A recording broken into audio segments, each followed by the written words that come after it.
Entrando en materia, es necesario reconocer los conceptos aplicados durante el ejercicio que vamos a ejecutar. Por lo tanto, vamos a tener dos conceptos que vamos a ampliar un poquito.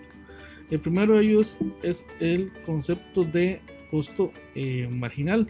Este costo es una variación del costo total ante el aumento de una unidad producida, es decir, el costo de producir una unidad adicional.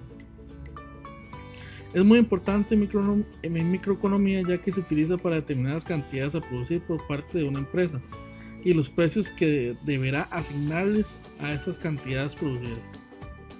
Entonces, este concepto es necesario tenerlo en cuenta porque siempre para una empresa va a ser importante saber qué tan rentable le será producir una unidad de más.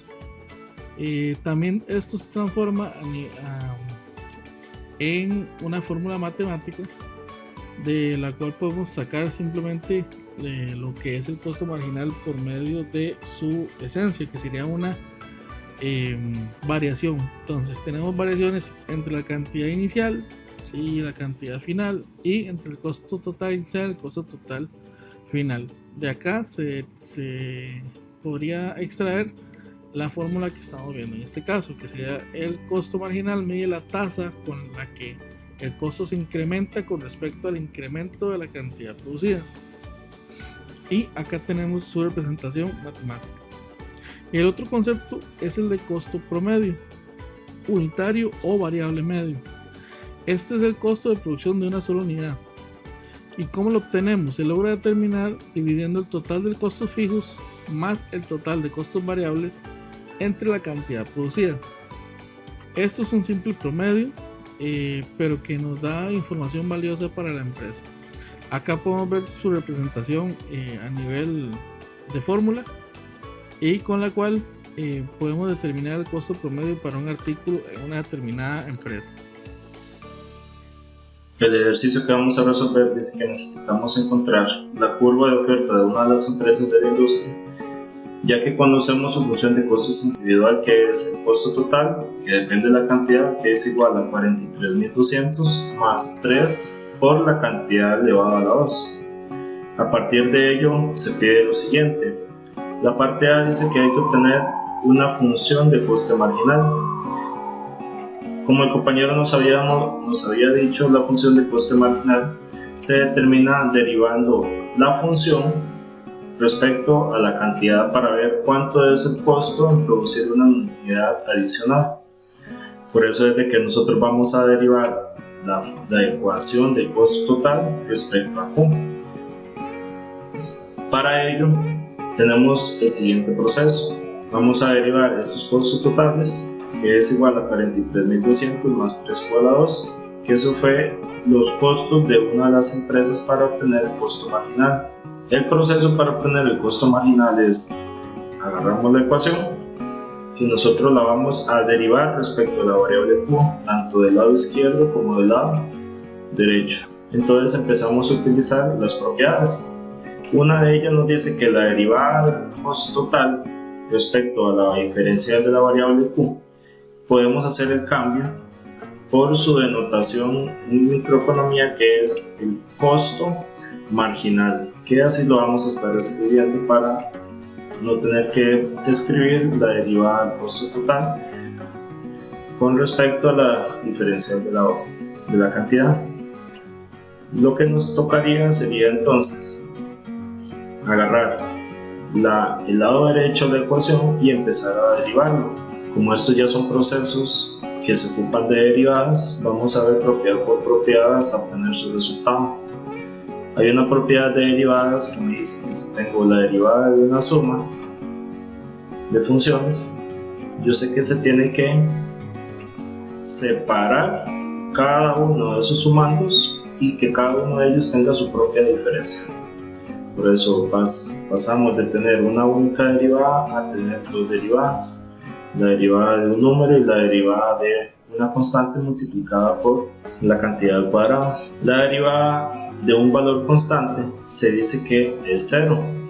Si es un valor numérico, cuando uno se refiere a cuando K es constante, es cuando es un valor numérico. Entonces ya tenemos que saber de forma inmediata que si derivamos respecto a este numerito, la derivada va a ser 0.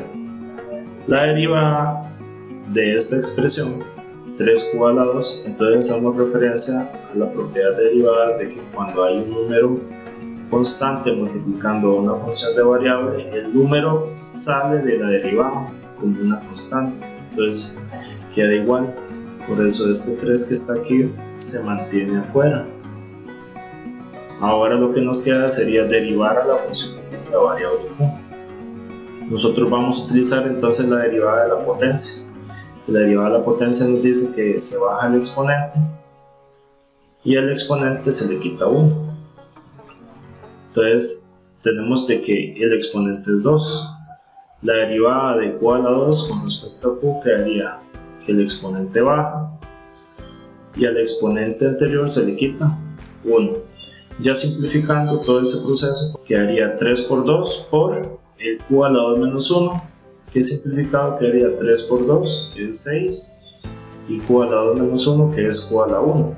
Ya sabemos de que los costos marginales con respecto a la variable q es igual a 6 por q, una función lineal que es creciente y que se podría afirmar que por cada unidad producida aumenta los costos en 6, con solamente identificar que este es el valor de la pendiente. Entonces, con respecto a cada cantidad, aumenta 6 unidades. Siguiendo con el ejercicio anterior, ahora vamos a obtener la función de coste variable medio o costo promedio. Para obtener el costo variable medio o costo promedio, lo que hacemos es agarrar la función de costos totales y lo dividimos entre la cantidad Q, tanto al lado izquierdo como al lado derecho.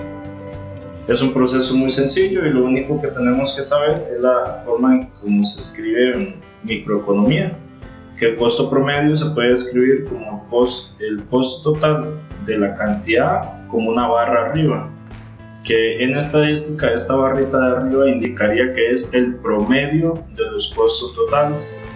Ya tenemos entonces de que el promedio de los costos totales es la función dividido entre la cantidad, y como el compañero Andrés nos dijo, es lo que cuesta hacer cada unidad producida.